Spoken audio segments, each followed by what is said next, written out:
So this is the last video. This is video 5 of 5, and we're going to look at chapters 10 through 12. They'll be the last 3 chapters of the story of Alice in Wonderland. So you may remember that we left off in the last chapter with the Mock Turtle telling of his schooling, when the Griffin interrupted him and said, well, tell her about the games. So this is what takes us into the next chapter, which is called the Lobster Quadrille. And before we get into that, I just want to show you a couple things. There's this little pocket. It's got a magnet here, and then there's a magnet that's been hidden on the inside here. And if you can hear it, if you can hear that snap, you definitely have to have good magnets in order to do this. So it's just an envelope where you can tuck some things in. So that's what was done over here. And then this was just a decorated page with some palm trim on it. So we're going to start with the Lobster Quadrille.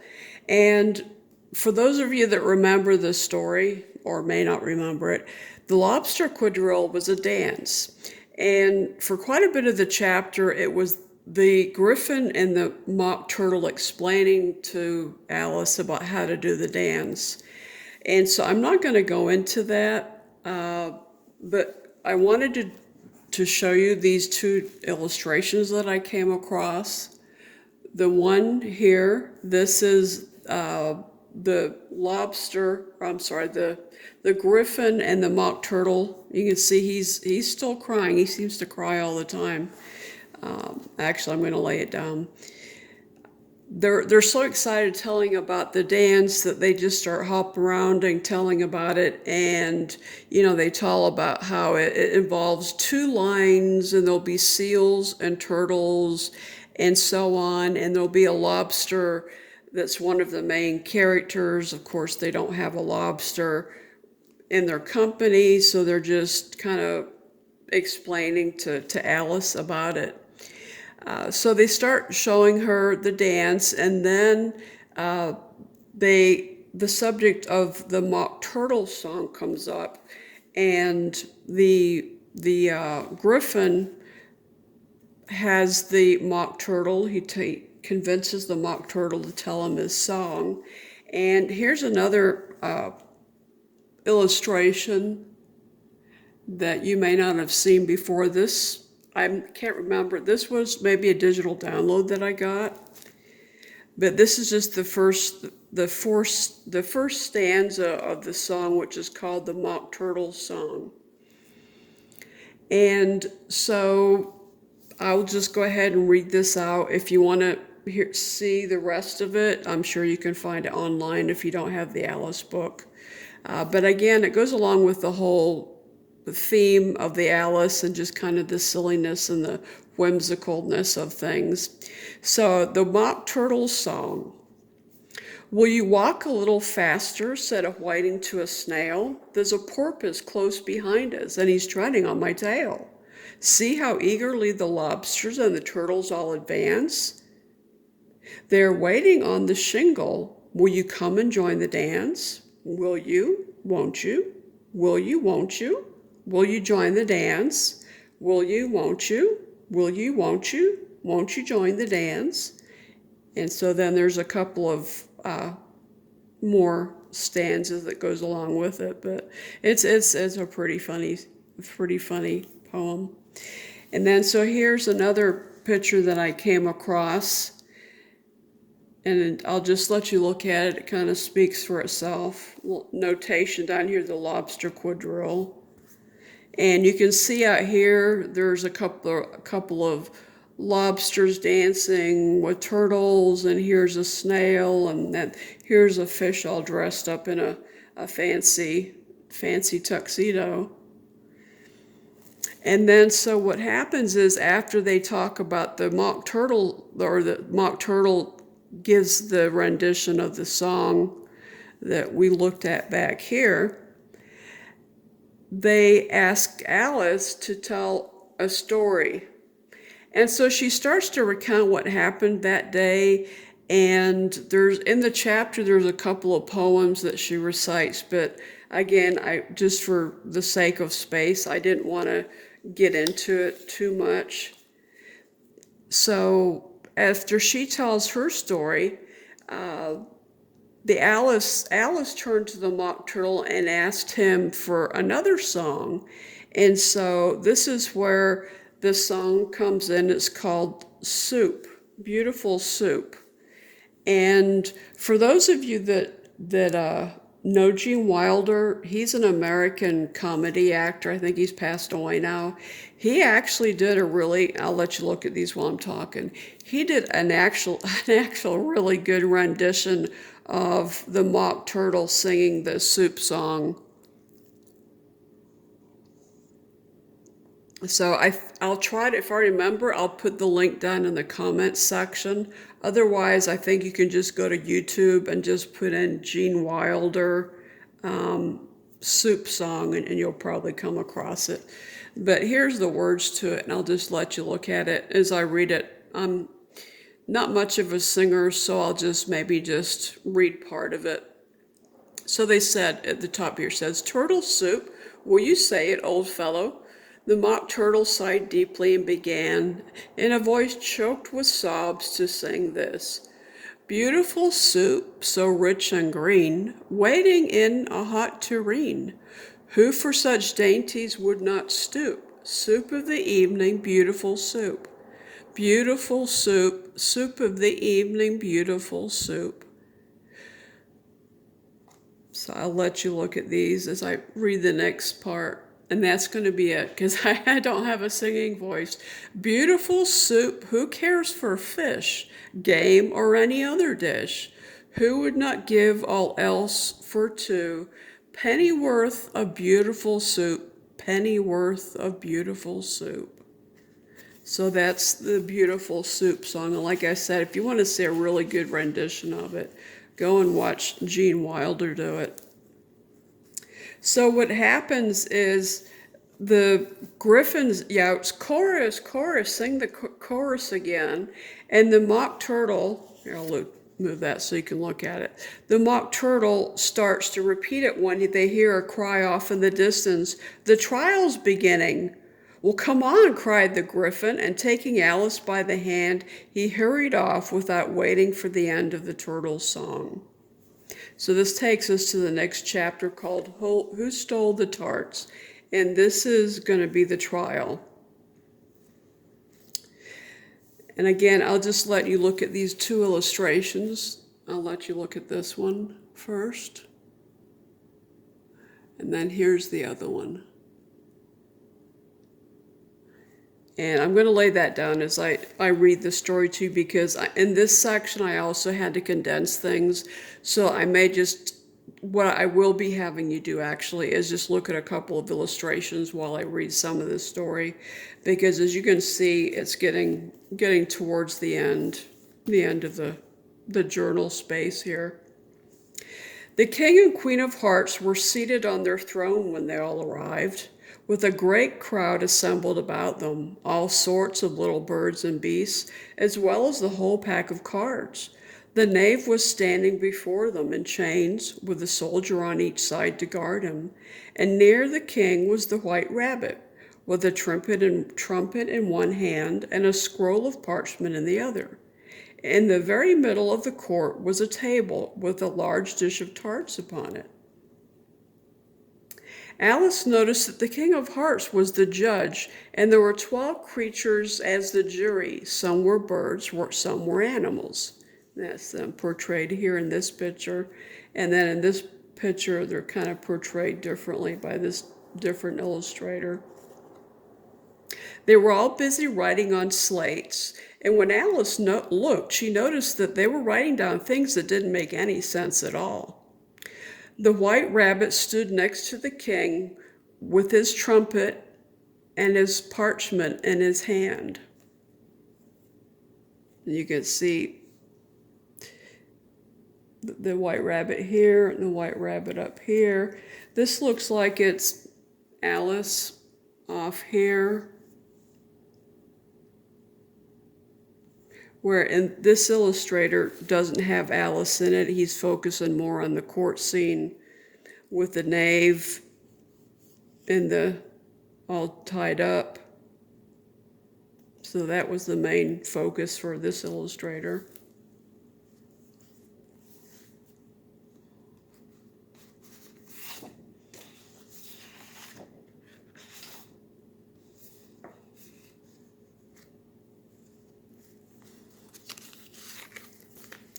I'll show you this.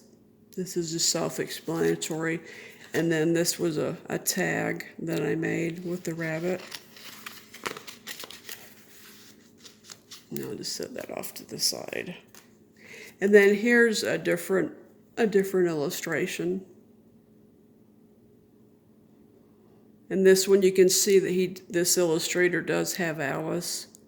He has her down at the bottom.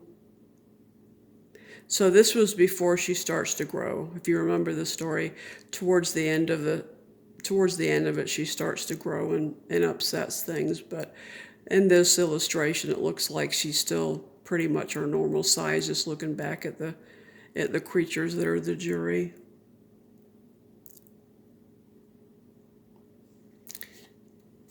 So I'm going to go back. Actually, I'm just going to let you look at this while I read this.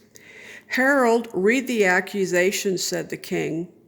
On this, the white rabbit blew 3 blasts on the trumpet and then unrolled the parchment scroll and read as follows. "The Queen of Hearts, she made some tarts, all in a summer day.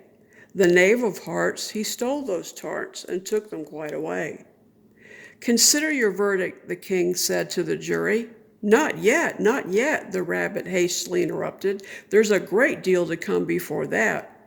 "We'll call the first witness," said the king, and the white rabbit blew 3 blasts on the trumpet and called out, "First witness." The first witness was the Hatter. He came in with a teacup in one hand and a piece of bread and butter in the other. "I beg pardon, Your Majesty," he began, "for bringing these in, but I hadn't quite finished my tea when I was sent for." "You ought to have finished," said the king. "When did you begin?" The Hatter looked at the March Hare, who had followed him into the court, arm in arm with the Dormouse. 14th of March, I think it was," he said. 15th, said the March Hare. "No, 16th, added the Dormouse. "Write that down," the king said to the jury, and the jury eagerly wrote down all 3 dates on their slates, and then added them up and reduced the answer to shillings and pence.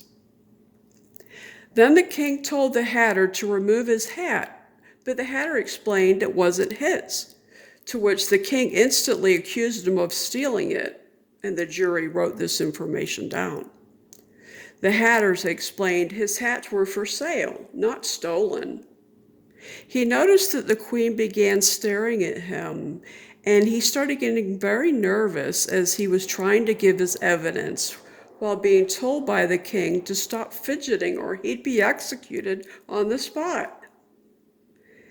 The Hatter was so nervous that he bit a piece of his teacup instead of his bread and butter. Suddenly, Alice began to feel rather strange, a curious sensation. She realized she was beginning to grow larger again. She decided to sit there even though she was squeezing the Dormouse. And this would have been her sitting there, starting to get bigger. All this time, the queen had continued to stare at the Hatter.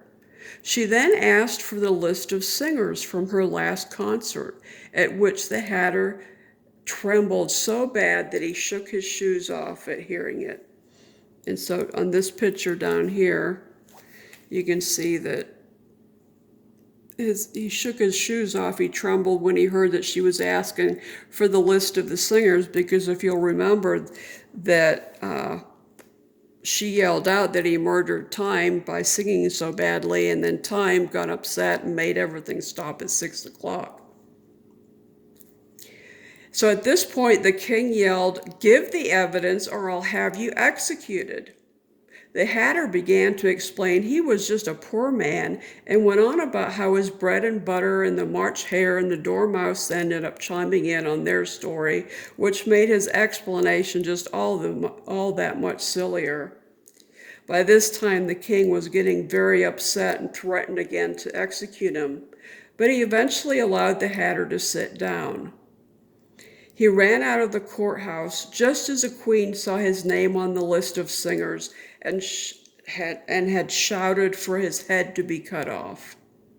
So at this point, the Hatter made a dash right before the queen noticed his name was on the list of singers, and so he got out there and saved his head.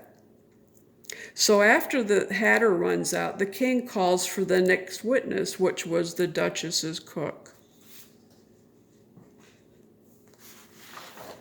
I need to take a drink.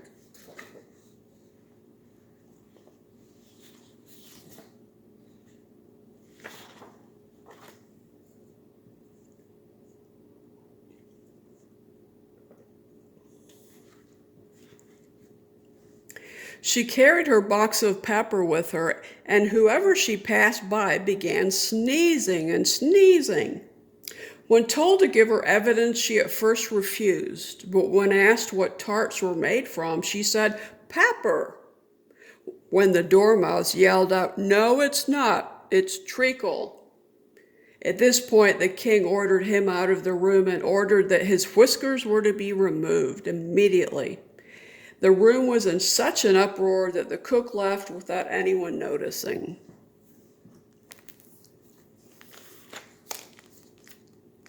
And here's another illustration you may have seen.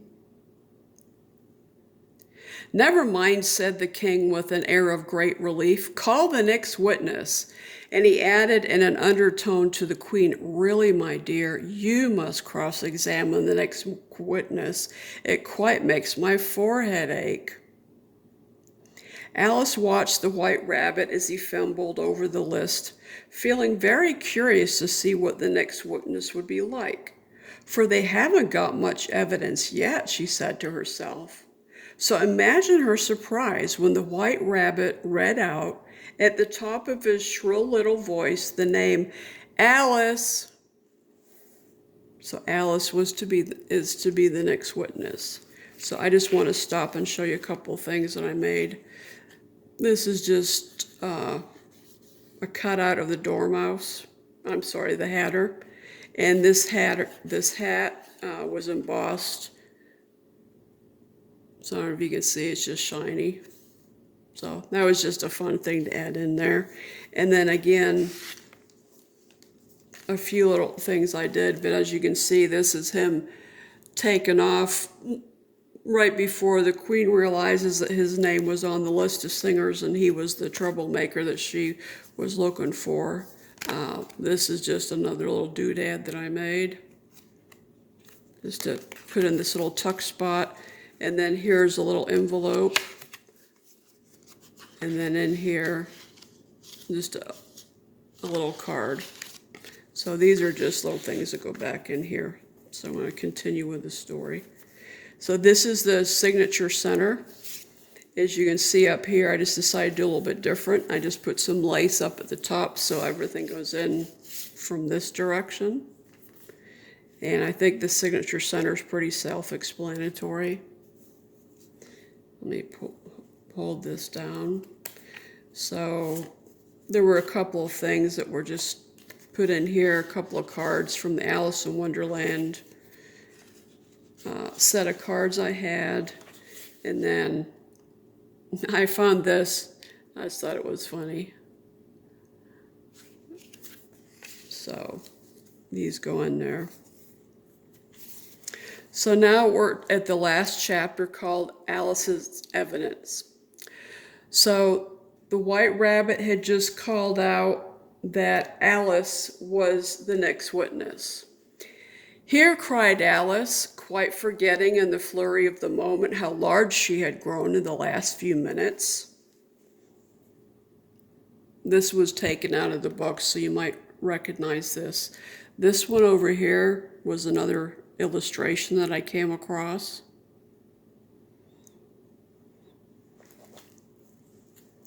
"Here," cried Alice, quite forgetting in the flurry of the moment how large she had grown in the last few minutes, and as she jumped up in such a hurry that she tipped over the jury box with the edge of her skirt, upsetting all the jurymen on the heads of the crowd below, and they all lay there sprawling about, reminding her very much of a globe of goldfish she had accidentally upset the week before. "Oh, I beg your pardon," she explained in a tone of great dismay, and began picking them up again as quickly as she could, for the accident of the goldfish kept running in her head, and she had a vague sort of idea that they must be collected at once and put back into the jury box, or they would all die.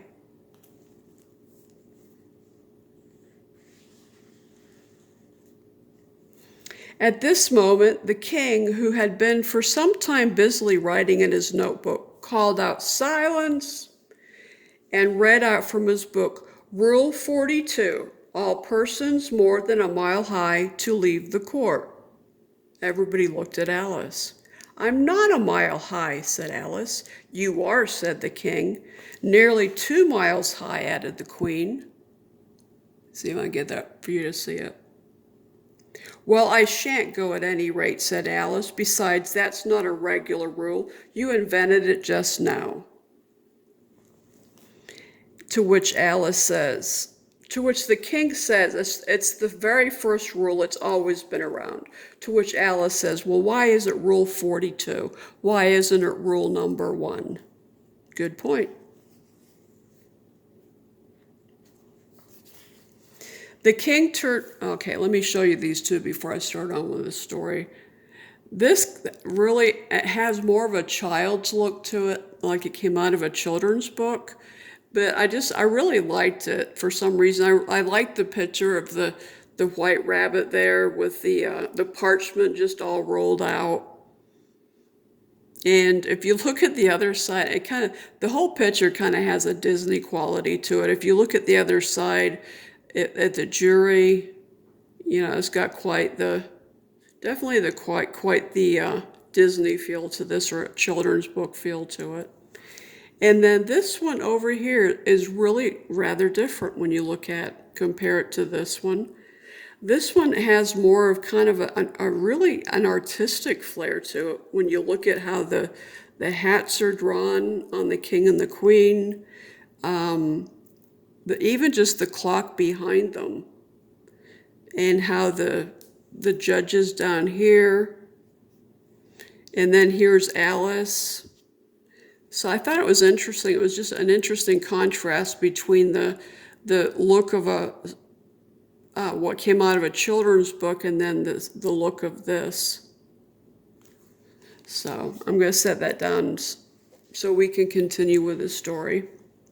The king turned quite pale and shut his notebook hastily. "Consider your verdict," he said to the jury in a low, trembling voice. "There's more evidence to come yet, please your majesty," said the white rabbit, jumping up in a great hurry. "This paper has just been picked up." That was what I liked about this, because it really does show that there's a lot more evidence to come out. So the white rabbit unfolded the paper as he spoke, and he added, "It isn't a letter after all. It's a set of verses." "Well, read them," said the king. The white rabbit put on his spectacles. "Where shall I begin, please your majesty?" he said.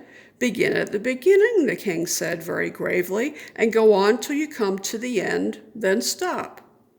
There was a dead silence in the court while the white rabbit prepared to read out the verses. So I'm going to read out the verses, and I'm not going to have you look at this because this gets ahead of the story. And if you'll give me a second, I need a drink.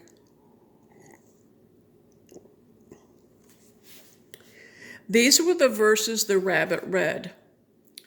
"They told you you had been to her and mentioned me to him. She gave me a good character, but said I could not swim. He sent them word I had not gone. We knew it to be true. If she should push the matter on, what would become of you?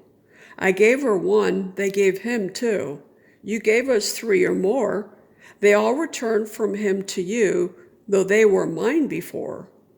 If I or she should chance to be involved in this affair, He trusts to you to set them free exactly as we were. My notion was that you had been, before she had this fit, an obstacle that came between him, ourselves, and it. Don't let him know she liked them best, for this must ever be a secret kept from all the rest between yourself and me. After hearing this, the king yells, "That's the best evidence yet," to which Alice argued that it was just all simply meaningless. The king began asking the knave questions, but the knave said it wasn't him. He denied writing it, and they couldn't prove that he did. The king suddenly noticed the tart sitting there. And this is where we can come on to this section now. So the king says, "Let the jury consider their verdict," the king said for about the 20th time that day. "No, no," said the queen. "Sentence first, verdict afterwards." "Stuff and nonsense," said Alice loudly. "The idea of having the sentence first." "Hold your tongue," said the queen, turning purple. "I won't," said Alice. And you can see from this picture, she was getting quite large by this time. And you can also see in this picture the transition that was starting to happen from the animals that were actually transitioning into cards. I really liked how he captured the transition going on. Because you can see it up here, the transition. I really liked that. And then here's another, I'll show you this in a minute. This is just a decoration. So here was another illustration that I came across. "Off with her head," the queen shouted at the top of her voice. Nobody moved. "Who cares for you?" said Alice. She had grown to her full size by this time. "You're nothing but a pack of cards." At this, the whole pack rose up in the air and came flying down upon her. She gave a little scream, half of fright and half of anger, and tried to beat them off, and found herself lying on the bank with her head in the lap of her sister, who was gently brushing away some dead leaves that had fluttered down from the trees upon her face. I can't take credit for this. I saw this and I decided I really liked it and I copied it. So I'll just let you look at it for a minute. It has, what I actually used is I couldn't find some string I wanted, so I used some kite string. And then these are just little envelopes that I glued in there and then just added these doodads on here. And then this was from a digital download. I thought it was just a funny page. And then we're getting to the end of the signature. You may remember seeing this pattern towards the front. I just put a chipboard piece here. And then in here, there's another really interesting illustration before we finish up with the story. This was an illustration that I found, and I'm just going to let you look at it for a minute. I'll see if I can keep it down, and hopefully I haven't run out of time. I just want to give you a chance to look at that. At the top corner, you'll see that there's a stamp. I actually have it situated so it looks like that person. I'm not sure what it is. It looks like he's holding the stamp up in the air, which I just thought was a funny thing. So just let you see. I'll bring it up so you can see it. So I couldn't get it any bigger. I was starting to lose resolution. So I just made it into this just fold out. So here's the end of the story. And I'll put this back here so you can look at this. Oops. Hopefully I didn't get off the screen. "Wake up, Alice dear," said her sister. "Why, what a long sleep you've had." "Oh, I've had such a curious dream," said Alice, and she told her sister as well as she could remember them, all these strange adventures of hers that you have just been reading about. And when she had finished, her sister kissed her and said, "It was a curious dream, dear, certainly. But now run in to your tea, it's getting late." So Alice got up and ran off, thinking while she ran, as well she might, what a wonderful dream it had been. So that's the end of the story. Let me just show you the end of the signature here, how I decorated it. I came across this, and I just really like this. While it doesn't have anything to do with the Alice in Wonderland story itself, I really like how it portrays a little girl laying there reading and how you can just see all the characters she's thinking about as she's reading the book and how they almost come to life and they're in the same room with her. Here's the queen yelling with yelling at the Mad Hatter who's already got his shoes off. And then you've got the mouse from the Pool of Tears, and then the Duchess speaking to Alice, holding her pink flamingo, and then the three arguing cards that we're painting. So I really like this. And then this actually came with the journal when she made it. This is where I got the idea for the magnets. This is kind of a flip where there's a magnet in here.